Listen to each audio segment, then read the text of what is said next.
Hello everyone. This is our next question in computer organizations that we are going to see today. So the question is, consider two cache organizations. The first one is 32 kilobyte two-way set associative with 32 byte block size. The second is of the same size but direct mapped. The size of an address is 32 bits in both cases. A 2 to 1 multiplexer has latency of 0.6 nanosecond, while a k-bit comparator has a latency of k by 10 nanosecond. The hit latency of set associative organization is h1, while that of direct mapped one is h2. The value of h1 is, the value of h2 is. So these are the two questions linked with this problem statement. So here we are talking about the hardwares involved in cache mapping. So there are two kind of cache mapping that is given here. One is set associative, two-way set associative, and other is direct mapped. So we need to see what all hardwares are involved in set associative as well as direct mapped cache, so that we can be able to answer this question. So first of all, let me write out the data points that those are given in the problem statement in a short space, and then I would rub this off, and then I would draw the diagram of the hardwares involved in the n-way set associative, specifically two-way set associative cache and direct mapped cache, and then we can answer these questions. So the data points those are given here is that the first one is 32 kilobyte. That means the size of cache is given as 32 kilobytes. Let me write it here. Hopefully it is visible to you. So it's 32 kilobyte. Take some other marker. So cache is 32 kilobyte. Then what is given is with block size 32 bytes. So block size is given as 32 bytes, and what else is given? The second is of the same size but direct mapped, means the second cache is also of same size, that is 32 kilobyte. The size of an address is 32 bits in both cases. So size of address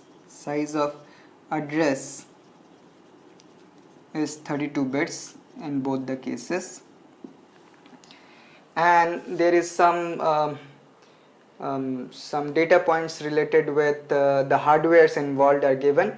A 2 to 1 multiplexer has latency of 0.6 nanoseconds. So 2 to 1 multiplexer, 2 to 1 mux or multiplexer has a latency 0.6 nanosecond. The hit latency of set associative organization, k-bit comparator has a latency of k by 10 nanoseconds. K-bit comparator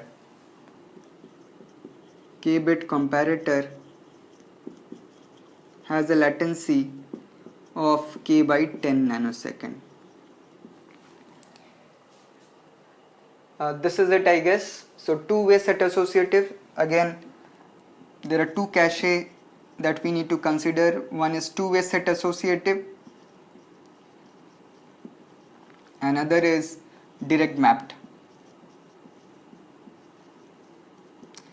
So these are the data points that are given in the problem statements.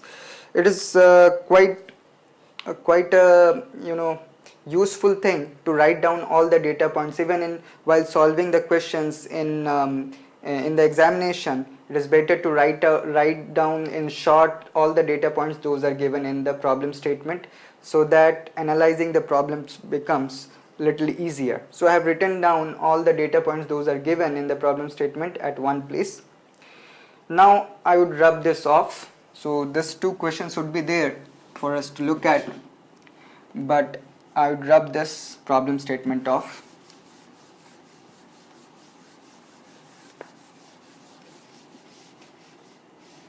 You can make a note of it,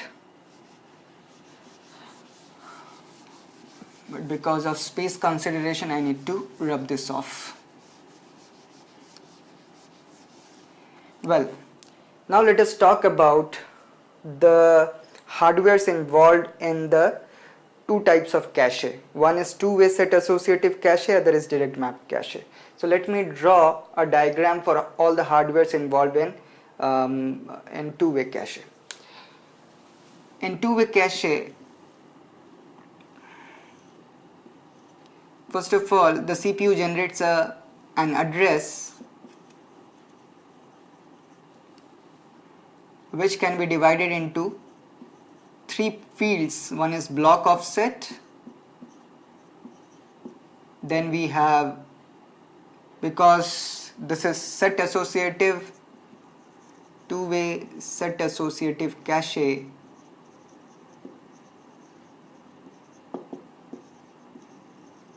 so we have set index here, and then remaining bits are tag bits. Now first of all, in determining whether the data is there in the cache or not, after the CPU generates the address, we need to pick the set index fields, and using the set index fields field, we need to find out the set in which the data might reside.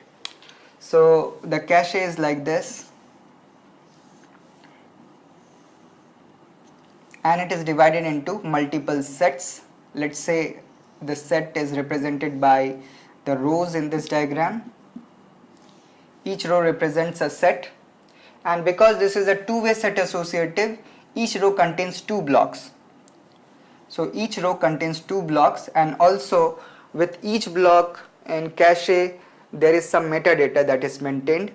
So for each block there is some metadata. Now each row here represents a set. So I would first divide it into two parts. One is for data and other is for metadata.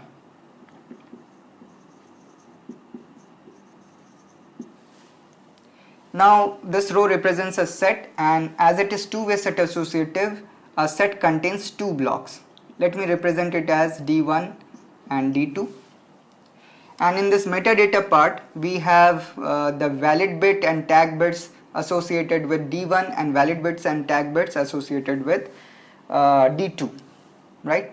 So I divide this into two parts, and we have valid bit and tag field associated with D1 and valid bit and tag field associated with the block D2.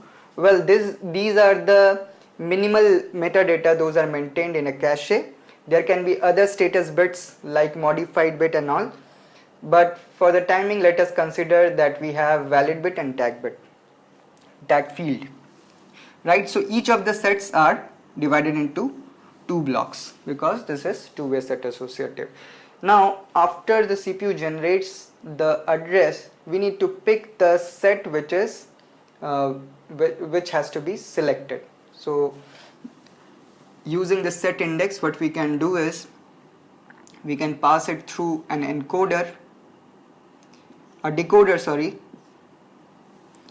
and give this set index field as input lines to the encoder, and the output lines of the, so this is decoder, so give this set index bits as input to the decoder, and output lines of the decoder would be used to activate one of the sets here, right? So it would be some kind of say if the set index width is small s, then it would be s cross 2 to the power s decoder. S cross 2 to the power 2 to the power s decoder. Say if the s value of s is 5, then it would be 5 cross 2 to the power 5, that is 32. 5 cross 32 decoder. If the number of bits in set index is 4, then it would be 4 cross 2 to the power 4, that is 4 cross 16 decoder, right? So Likewise, this decoder would be used using the set index field to select one of the sets. Now after one of the sets is selected, then we need to see whether the particular set contains the data or not, and that can be done by comparing the tags of these blocks in each set with the tag field of the CPU address. So for that, another set of hardwares are required, that is known as comparator. So comparators would be required, and for n-way set associative cache there would be n comparators, those would be required to compare the tags of the blocks in a set parallelly. So here it is, in this particular example, it is two-way set associative and there are only two blocks in the set, so we would need two comparators to compare parallelly the tags of these two blocks with the tag field of the CPU address to check whether the data that we are looking for is there in this two blocks or not. So we would require two comparators, and I would represent it as a circle, and inside that an equals to mark. The input of this comparators would be the tag fields of these two blocks, and another input would be the tag field of the CPU address or address generated by CPU. So these would be the two inputs to each of this comparators, and this comparison would be done parallelly so that we can save time, and at the output it would be either high or low depending upon these tags matched or not. So if one of the tags matches, then we need to check one more thing, that is the valid bit of this blocks. So if the valid bit is set and the tags also match, then it is said to be cache hit. If valid bit is not set, and then it would be a cache miss, or if the valid bit is set and tags does not match, then also it would be cache miss. So for checking cache hit, we need to check whether this valid bits match and this becomes high, and also we need to check this tag fields matches and also the valid bit is set, then it is a cache hit.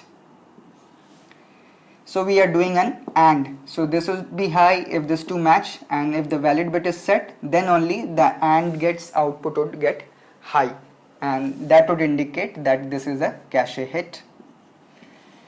So another input to this AND gate would be V2. We are trying to compare tag 2 and the tag field of the CPU address, and we are ANDing the output with V2. If both are high, then only this output would be high, indicating that the data resides in the block D2. So if in the case of cache hit, one of these two outputs would be high, right?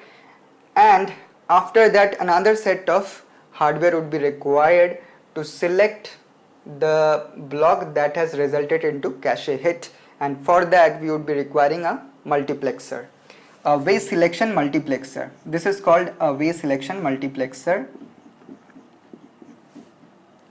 So a way selection multiplexer would have two inputs in case of two-way set associative cache, because these are two blocks.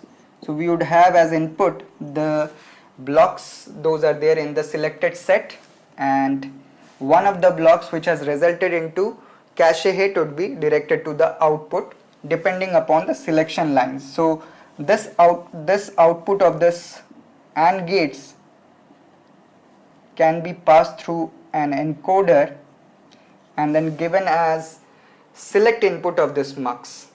So if this is high, that means the block D1 contains the data, then it would be applied here and then into the selection lines, and depending upon the input that goes into the selection lines, D1 would get selected, and if this is high, that means D2 contains the data. So with selection lines we would have another input through which D2 would get selected and it would get directed to the output. So mux would be required for picking one of the blocks which has resulted into cache hit. right? So this is the theory behind it. Now see, we need to calculate the value of H1, which is the hit time in case of two-way set associative cache. So in two-way set associative cache we have comparators as well as we have mux, and for comparator it was given that k bit comparator has a latency of k by 10 nanosecond, right? K bit comparator has a latency of k by 10 nanosecond. Now comparators width, so here the comparator width would be, because it is comparing the tag fields, tag 1 with the tag field and tag 2 with the tag field of the CPU address, the width of the comparator is equals to the width of the tag field. So first of all we need to find out the width of the tag field, and that would give the value of k here, right?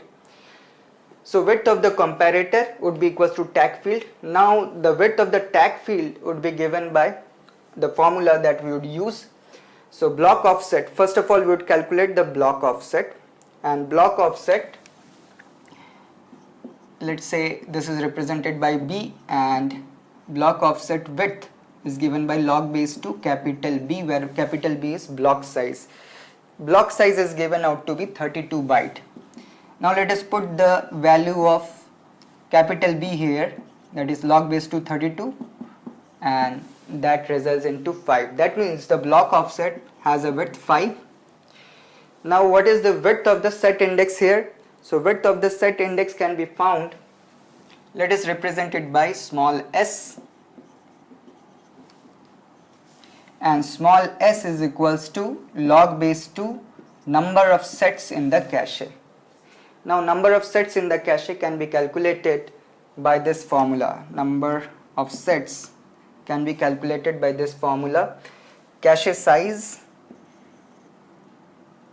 first of all we need to find out number of cache blocks. Number of cache blocks, let us represent it by capital C, cache size divided by block size. Total cache size is given as 32 kilobyte, and the block size is given as 32 byte, right? So it would be 32 into 1 kilo is 2 to the power 10, these many bytes, and here down below we have 32 bytes. So 32 gets cancelled, we have 2 to the power 10 cache blocks.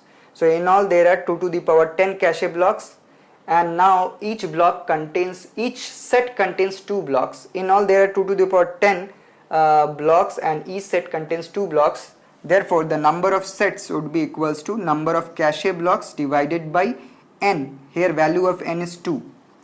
So 2 to the power 10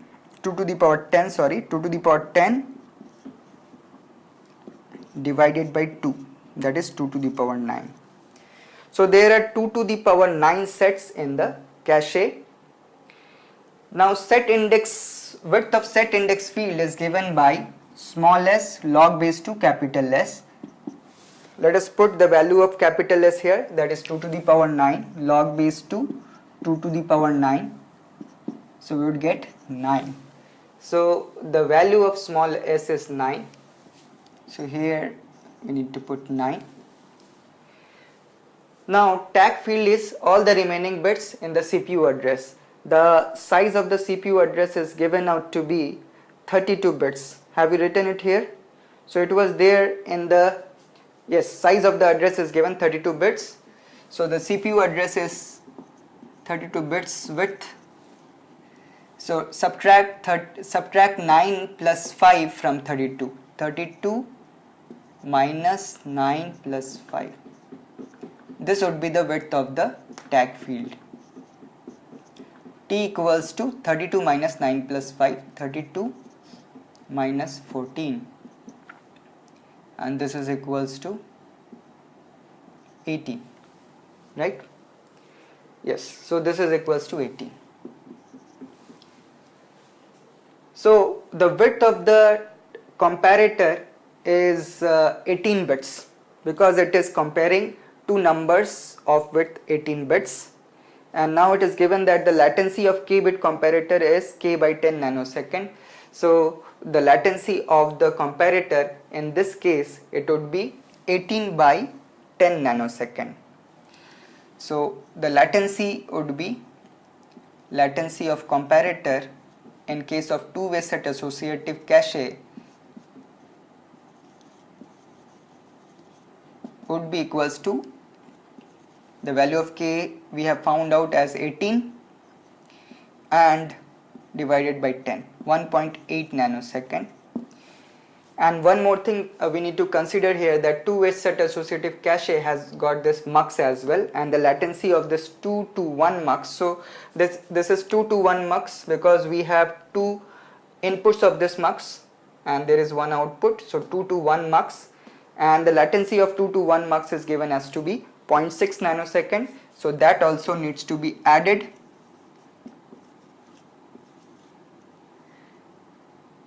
Latency of mux is given as 0.6 nanosecond.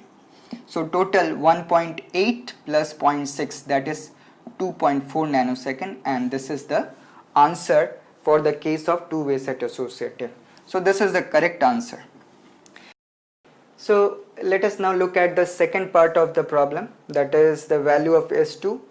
That is the latency in case of direct mapped cache. So I have drawn the diagram of the CPU address in case of direct mapped cache, and also the hardware those would be required in case of direct mapped cache.